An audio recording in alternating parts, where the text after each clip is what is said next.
Terkadang kita dibuat garuk kepala dengan pemberitaan bahwa Pertamina merugi.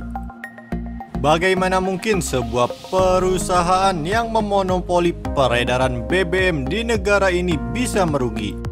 Semua orang butuh BBM, semua orang membeli ke Pertamina karena tidak ada saingannya. Kan ada perusahaan asing yang jual BBM juga.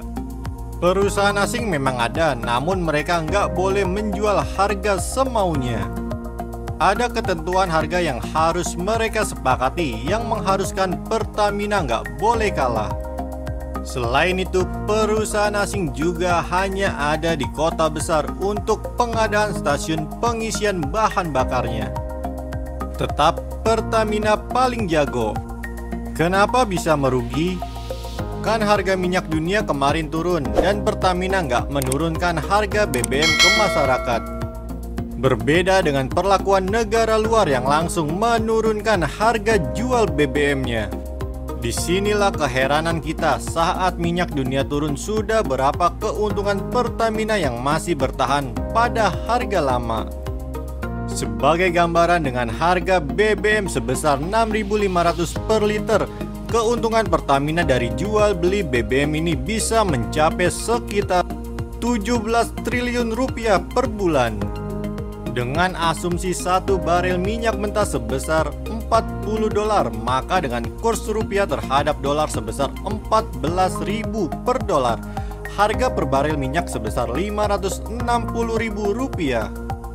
Apabila satu barel setara dengan 160 liter minyak, maka harga beli minyak mentah per liternya hanya Rp3.500. Untuk memproduksi minyak mentah menjadi BBM, rata-rata biaya produksinya sebesar 20%. Dengan angka tersebut, maka harga BBM per liter yang siap jual kira-kira sebesar 4.200 per liternya. Dengan harga jual BBM sebesar 6.500 per liter dan biaya produksi hanya 4.200 per liter, Pertamina bisa meraup untung hingga 2.300 per liternya.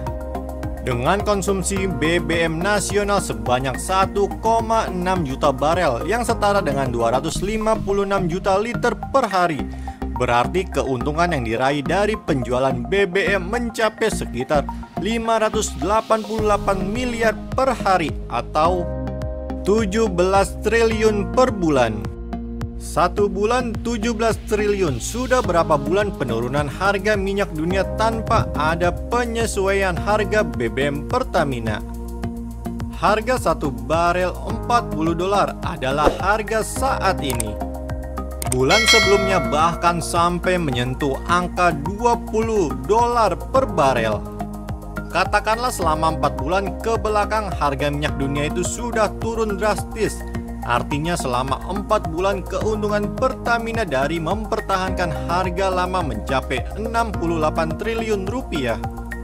Kok bisa rugi di kuartal pertama di mana keuntungannya mencapai 68 triliun saat harga minyak dunia turun? Kemana larinya uang ini? Intermezzo saja. Kata Pak Said Didu, Pertamina nggak bisa turunkan harga BBM dikarenakan itu bukan wewenangnya. Karena kewenangan menurunkan harga ada di pemerintah melalui kuasa Kementerian ESDM. Sayangnya pemerintah dilema memberikan izin menurunkan harga. Karena hutang pemerintah sendiri pada Pertamina sampai saat ini mencapai 96 triliun. Yang diakibatkan pemberian subsidi pada premium dan solar. Selisih harga jual ini yang menjadi tunggakan pemerintah pada Pertamina. Pandemi Corona membuat kas cekak. Benar, ada penurunan harga minyak dunia dan hal itu merupakan kesempatan menangguk keuntungan dari rakyat. Ibaratnya mubazir apabila potensi keuntungan ini malah dilewatkan. Maka itulah yang kita terima, harga BBM tidak bergeming dari harga lama. Kembali ke masalah kerugian Pertamina. Jika alasan kerugian karena penurunan penggunaan BBM, Tetap saja jadi heran karena walaupun penurunan ini mencapai 40% di solar dan 33% di premium, tetap saja edaran yang keluar menguntungkan bagi Pertamina dengan melihat selisih keuntungan selama minyak dunia turun. Katakanlah 50% penurunan pemakaian BBM. Jika 100% pemakaian BBM untung 68 triliun, artinya selama pandemi ketika terjadi penurunan 50%, keuntungan akan berkurang menjadi 34 triliun.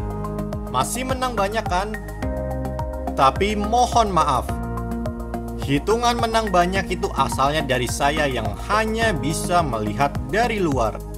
Karena kata Pertamina penghitungan rugi laba harus memperhatikan biaya di sektor hulu sebagai modal pembangunan yang telah dijalankan. Untung di hilir tapi rugi di hulu, maka kalkulasinya adalah rugi 11 triliun di semester 1 2020. Kalau sudah begini, apaan aja kerjanya Ahok?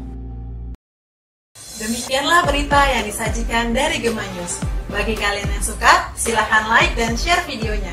Dan jangan lupa tinggalkan komentar kalian. Wassalamualaikum warahmatullahi wabarakatuh.